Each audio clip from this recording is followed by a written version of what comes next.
Nah, di masa pandemi ini kan perkuliahan itu jadi online nih, Kak.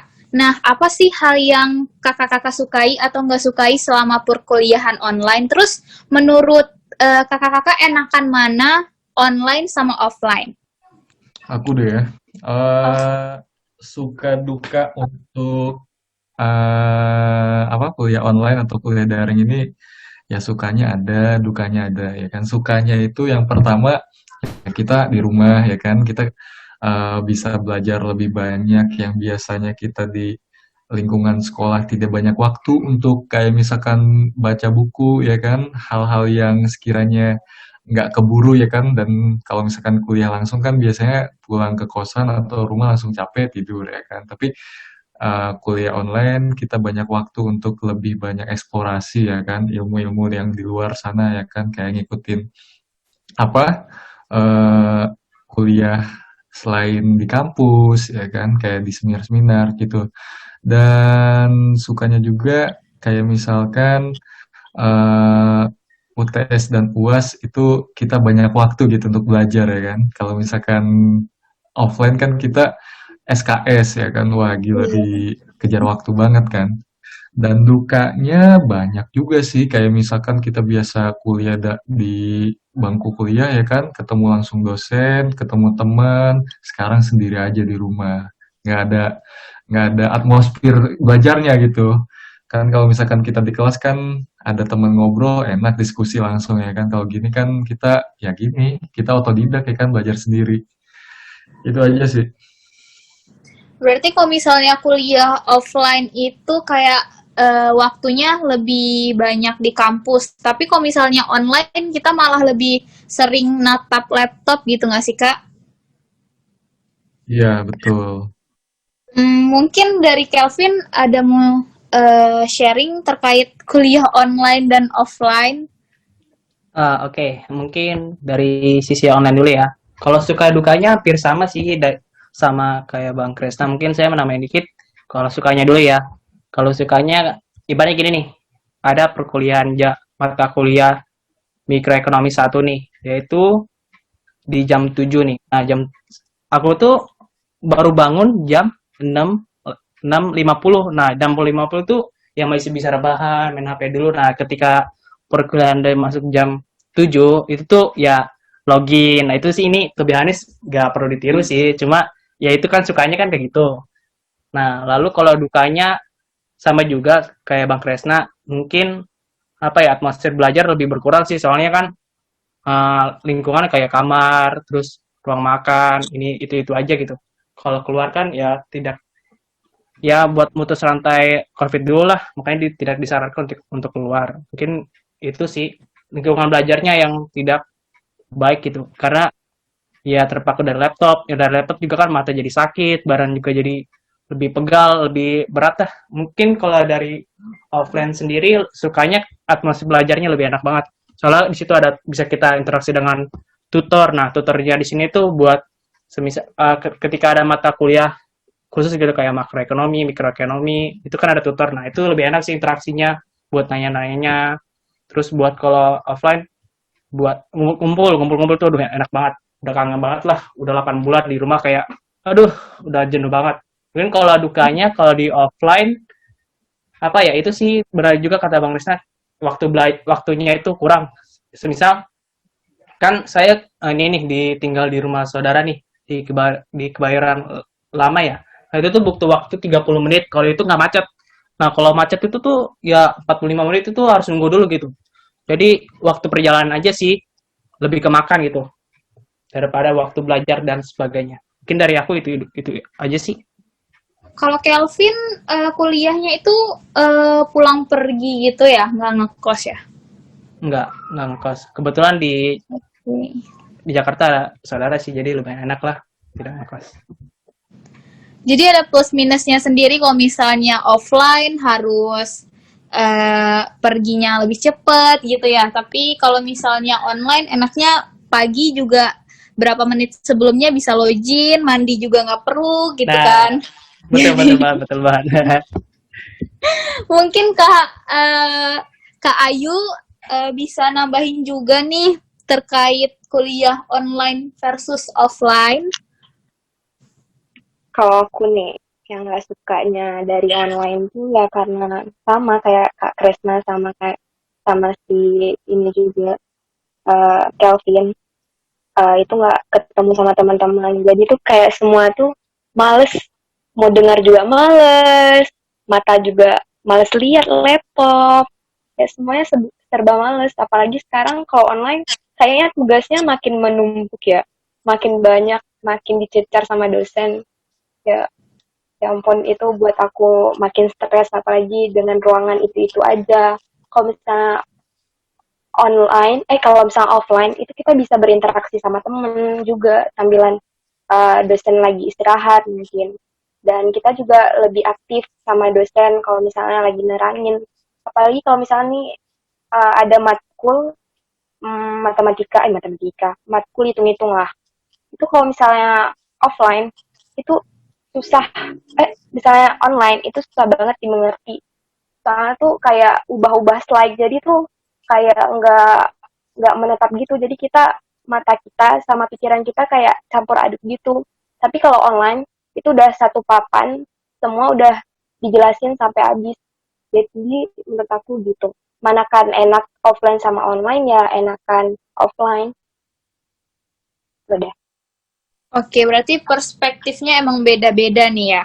Nah, selanjutnya aku mau nanya, mungkin dengan Kak Kresna, waktu dulu masih kuliah offline nih Kak, udah berapa kali sih ganti kos-kosan? Terus tips buat nyari kos-kosan di daerah Simpruk dong Kak, yang murah dan mungkin suasananya bagus gitu. Oke, dari pertama kali datang ke Jakarta tahun 2017 itu udah berapa kali ya? 3, 4 kali pindah kosan ya kan. Yang pertama di Kebun Mangga, kedua di KPBD, terus ketiga di Jalan Haji Daud. Nah itu harganya kurang lebih di angka 900 sampai 1,5. Nah, tapi ada sih yang sekiranya kalau misalkan di bawah 1 juta kayak 7,5, cuman fasilitasnya kayak misalkan AC nggak ada, kamar mandi, bahkan ada juga yang di dalam, bahkan ada yang di luar tuh yang harganya 7,5. Tapi kalau misalkan di sekitaran Kebayoran Lama ya, sekitar Cipulir dan sekitarnya itu range harganya sih relatif dari angka 1 juta sampai 1,5 ya kalau misalkan mau mendapatkan AC dan fasilitas enak lah kayak untuk anak kos-kosan atau mahasiswa di Pertamina. Gitu aja sih.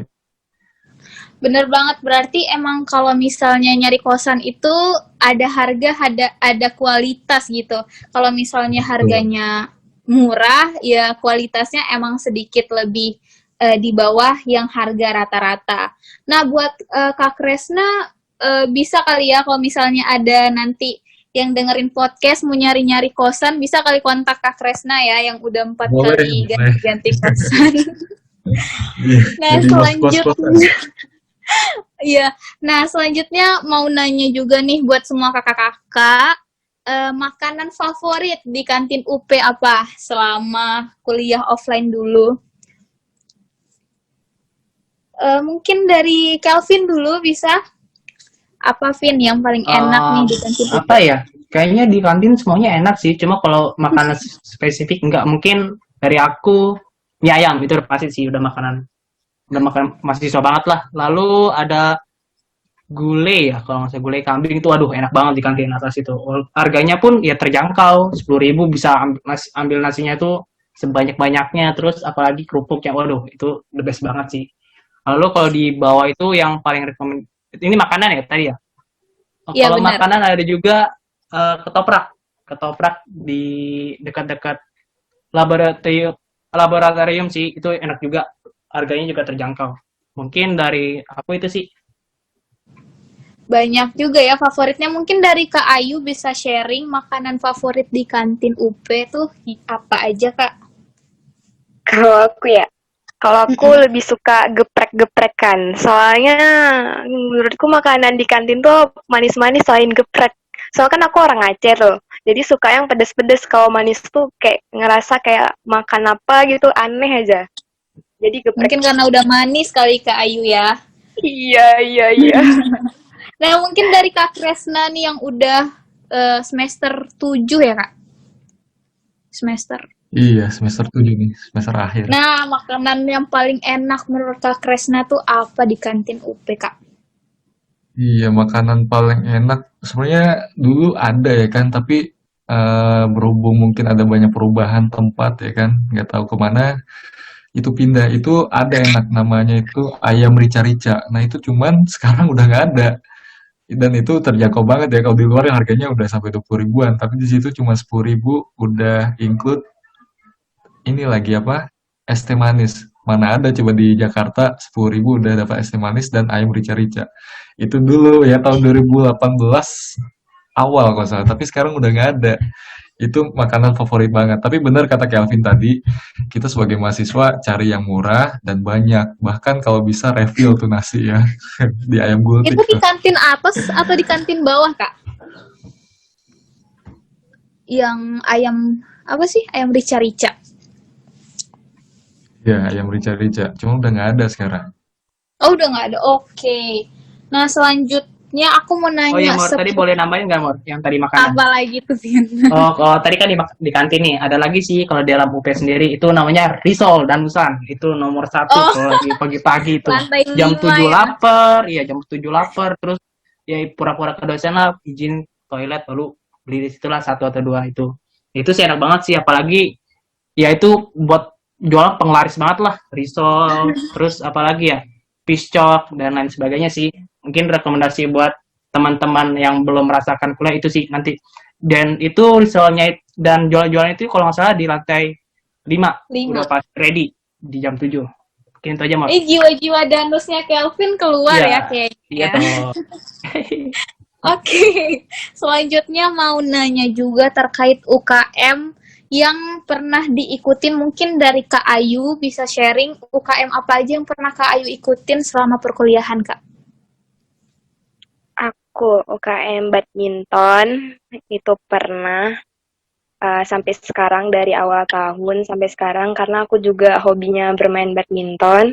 Jadi aku fokusnya ke situ juga. Terus ada UKM kesenian daerah. Itu di awal tahun aku ngikut, tapi sekarang enggak karena udah turun semangat buat kesenian.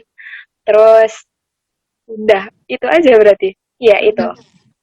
Oke, mungkin dari Kak Kresna, UKM apa aja nih Kak yang udah Kakak ikutin selama kuliah di UP? Iya, kalau UKM sih lumayan ini ya, aku ini ya apa, sering setiap semester sering ganti ya. Yang pertama dulu bulu tangkis ya kan, dan apa sepak bola. Terus semester selanjutnya sepak bola sama debat ilmiah. Selanjutnya sepak bola sama inovasi energi. Dan ya seterusnya sampai sekarang hanya tersisa UKM ini apa, Korps Protokoler Mahasiswa. Jadi kalau buat kalian anak-anak apa 18 19 pengen apa kayak MC, acara-acara soft skill public speakingnya lebih terlatih, terus profesional apa servisnya kayak di acara-acara besar kampus pengen berpartisipasi ikut deh kayaknya korps protokol mahasiswa ini cocok buat orang-orang seperti apa IO gitu.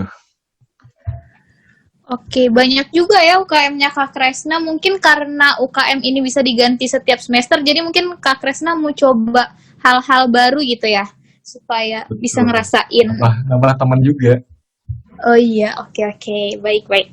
Nah, selanjutnya aku mau nanya nih, mungkin dari kakak-kakak kan biasanya suka nongkrong tuh. Nah, kalau abis ngampus atau ngerjain tugas, biasanya suka nongkrong di mana, Kak? Bisa dari dalam kampus atau di luar kampus?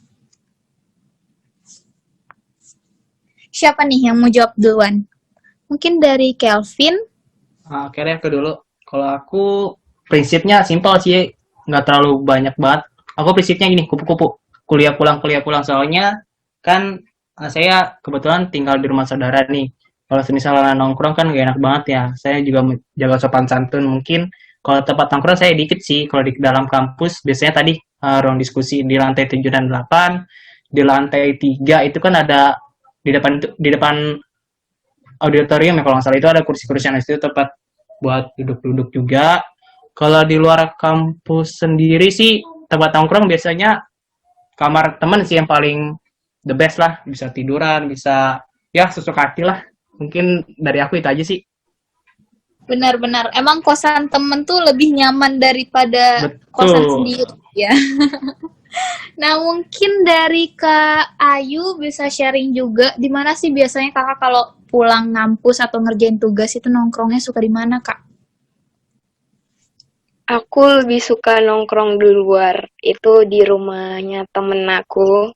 Soalnya di situ selain bisa buat kerjain tugas, terus bisa nonton juga, bisa nikmati wifi gratis, terus nonton di Netflix gratis juga.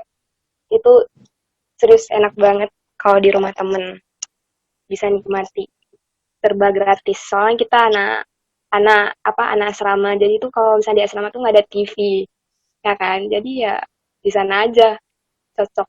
Apalagi buat download.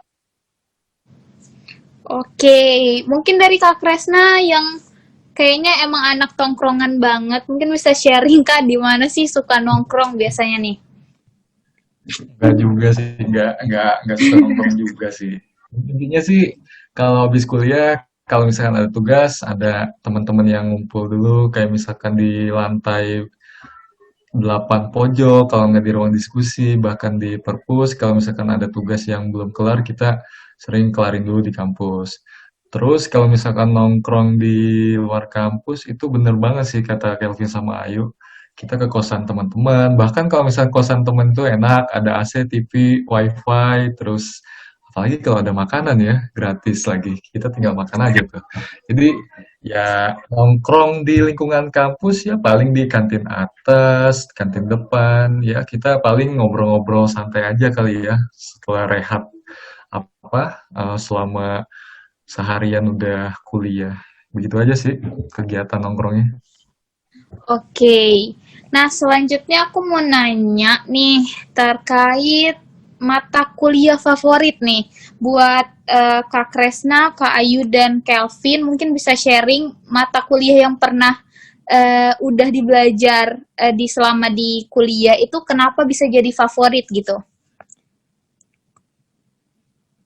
Dari aku sih apa ya? Pokoknya kalau dari aku mata kuliah di ekonomi itu nggak suka banget sih kayak yang udah basic banget kayak makro, mikro mungkin karena aku dulu basicnya di IPA ya. Dulu tuh suka banget namanya PTB, pengantar teknologi dan bisnis energi. Nah, itu Bisnis energi ya. itu kan teman-teman kan di ekonomi kan basicnya kan ada yang kebanyakan dari sosial. Itu kan pada pusing no. Kalau dari saya sih lebih semangat soalnya masih ada ke IPA-IPA-nya gitu. Jadi kan ada pusing apa sih ini hidrogen, oksigen dan segala macamnya. Nah, di situ saya semangat soalnya masih ingat banget gitu materi-materinya. Terus menarik juga terkait energi dan segala macam. Dulu pernah sih ada satu tugas tuh yang susah banget yang teman-teman juga apa sih ini hitung-hitungannya nggak jelas minyak-minyak itu kan. Nah, mungkin di situ saya lebih menonjol gitu. Saya lebih senang aja gitu mata kuliah itu. Ada tugas itu kerjain, ada kayak presentasi ini lakuin gitu aja sih. Mungkin dulu matkul yang paling senang itu PTB. Mungkin dari aku itu. Lebih tertantang kali ya Kelvin buat Betul, iya. belajarnya. Karena teman-teman nggak bisa, di situ saya masuk keluar. Oke, keren-keren.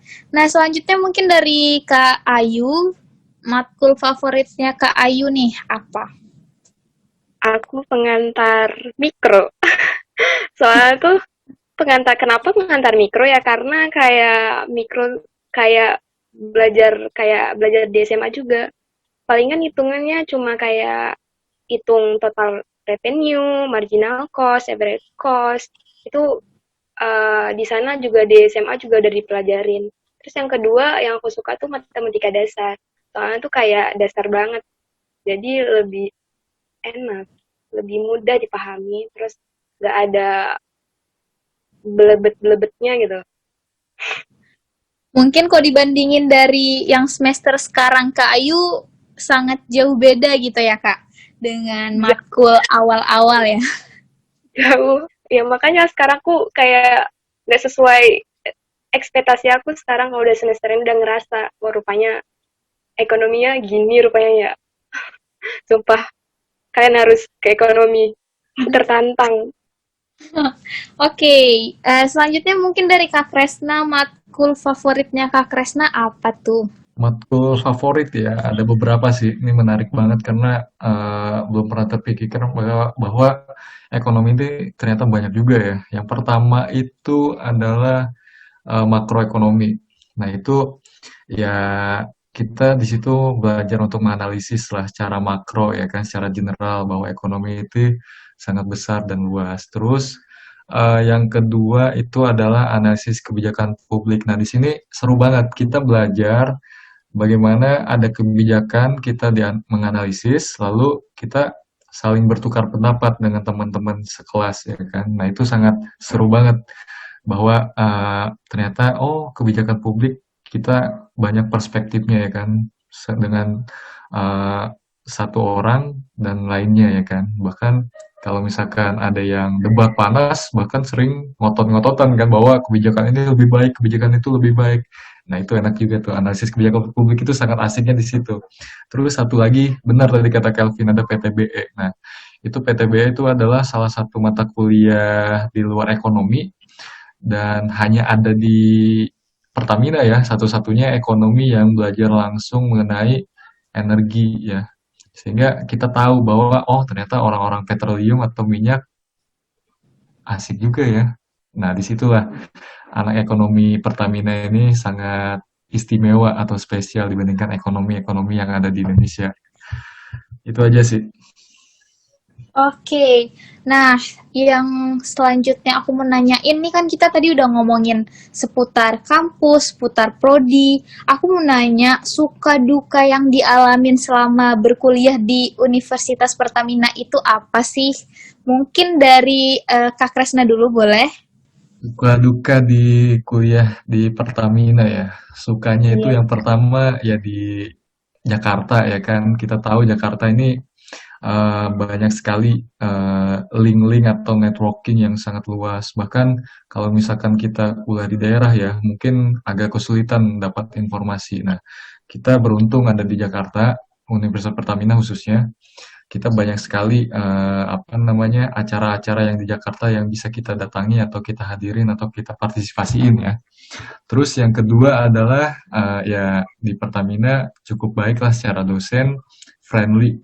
Karena kan nggak jauh juga sih secara umur ya kan. Banyak sekali tuh dosen-dosen ekonomi yang masih muda. Sehingga kalaupun kita ditanya, kita nggak segan gitu. Kita nggak merasa takut kalau misalkan di PTN atau di kampus-kampus lain kan dosen-dosennya agak sudah berumur. Bahkan kalau misalkan secara metode pengajarannya pun agak berjarak. Tapi kalau dosen ekonomi sih lumayan friendly ya.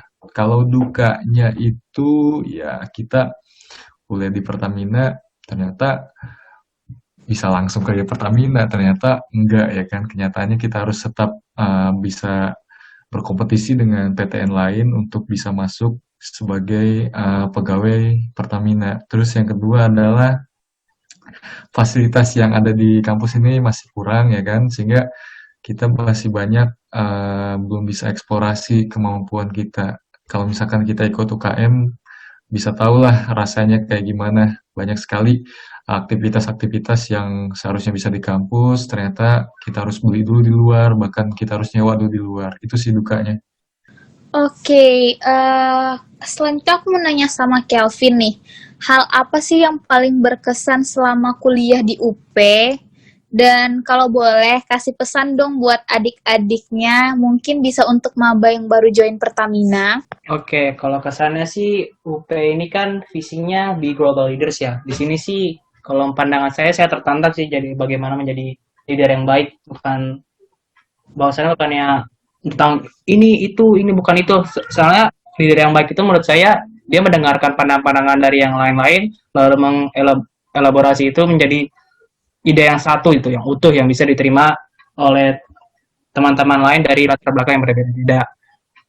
Sama kesannya dulu namanya sih dari Bang Krisna pernah juga tuh kita ke Kementerian PUPR. Nah itu sih unik banget sih kita ekonomi ke Kementerian PUPR gitu. Menurut saya mendapat pandangan baru dari pembangunan Indonesia ke depan. Itu sih. Lalu kalau pesannya saya bukan adik-adik sih, soalnya lebih ke teman-teman yang di angkatan 20 tetap berjuang, tetap semangat. Nanti ketika sudah di kampus, bakal kerasain kok gimana sih dunia kampus yang sebenarnya kompetitifnya. Nanti yang risol tuh, inget ya risol, lantai 5, enak, enak tuh, enak. Kita bantu dari danus teman-teman lain, itu aja sih. Lalu Kaos mungkin selanjutnya, kaos. apa? Iya, itu Kaos. kaos di ekonomi juga itu keren-keren tuh. Lagi ada open PO juga tuh 50%. Nah, itu bisa tuh teman-teman 20 tuh bisa kali apa beli bajunya biar kita nanti nih. Pernah juga aku sama Bang Kresna tuh ikut lomba sepak bola ya. Sepak bola. Nah, di situ kan ada tribun tuh. Nah, kita di situ Betul nyanyi ya. bersama-sama. Ya, kita bernyanyi bersama-sama mendukung teman-teman yang lagi bertanding biar lebih semangat lagi. Terus kalau pesannya yang terakhir tetap optimis buat belajar. Iya sih.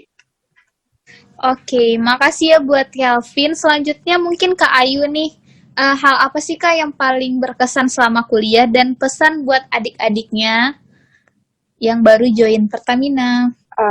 Yang paling berkesan di Pertamina yang pertama itu teman-temannya, dosen-dosennya juga, terus ya kesulitan angkatan juga lumayan aku suka. Misalnya kayak kayak apa ya? Kayak kayak solid, emang solid sih. Walaupun kita berbeda, walaupun kita ini apa?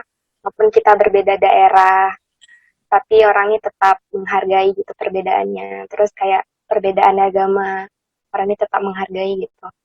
Dan buat adik-adik pesannya, kalau nanti kalian udah masuk Pertamina, jurusan ekonomi, misalnya nanti nggak sesuai dengan ekspektasi kalian, cobalah berteman gitu dengan ekonomi. Nah, tahu di situ kalian mendapatkan kesuksesan. Jadi jangan menyerah buat belajar, buat mengenal ekonomi. Jangan sampai udah masuk ekonomi terus nggak sesuai ekspektasi langsung keluar. Jangan pernah. Oke, makasih Kak Ayu buat pesan-pesannya. Selanjutnya mungkin dari Kak Kresna nih sebagai penutup juga. Apa sih hal yang paling berkesan selama kuliah di UP dan pesan-pesannya juga buat adik-adiknya? Oke, yang berkesan itu, aduh banyak juga ya. Tapi intinya sih di Pertamina kita banyak belajar ya bahwa ternyata walaupun kampus kita nggak sebesar UI, nggak sebesar ITB, kita bisa kok besar ya kan, seperti kampus-kampus lain. Dan kesannya itu banyak juga orang-orang yang sangat apa ya, berprestasi secara akademik maupun akademik di Pertamina ini, sehingga gue aja banyak belajar ya kan, untuk orang-orang seperti itu kayak gimana sih pola mindset pikirnya terus hidupnya ya kan, sehingga kesannya itu sangat luar biasa gitu di Pertamina ini, banyak orang-orang yang sangat kredibel ya kan secara apa namanya kualitas hidupnya. Dan untuk ini pesannya sih ada beberapa ya. Jadi intinya khususnya untuk anak apa teman-teman 2020 ya, kalau bisa kuliahnya nanti offline ya kan, nggak usah terlalu kupu-kupu lah, karena eh, boleh kupu-kupu kuliah pulang terus belajar, tapi lebih baiknya lagi banyakin bersosialisasi, terus mengasah soft skill kalian ya kan, dengan ikut UKM, organisasi fakultas yang misalkan di himpunan. Nah, itu sangat apa? Jangan disepelein lah hal-hal seperti itu. Tapi jangan lupa juga akademiknya jangan ditinggalin. Terus yang kedua adalah untuk teman-teman 2020 kalau bisa semester awal IPK minimal 35 lah, biar nanti semester atasnya itu nggak keteteran ya kan. Kalau misalkan keteteran kan banyak yang ngulang, terus lulusnya lebih lama, dan makin banyak lah hal-hal yang di luar dugaan, sekiranya seperti itu sih. Oke, makasih buat Kak Kresna, pesan-pesan buat adik-adiknya. Semoga maba-maba yang nonton podcast kali ini bisa mengambil inspirasi ya dari kakak-kakak yang udah sharing. Oke, kalau gitu terima kasih banyak ya buat kakak-kakak yang udah ngeluangin waktunya.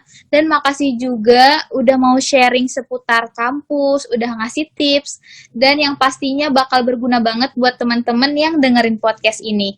Aku Maura Azahra pamit undur diri dan selaku host meminta maaf sebesar-besarnya jika ada salah kata. Sekali lagi makasih udah dengerin podcast ini. Stay healthy. Wassalamualaikum warahmatullahi wabarakatuh.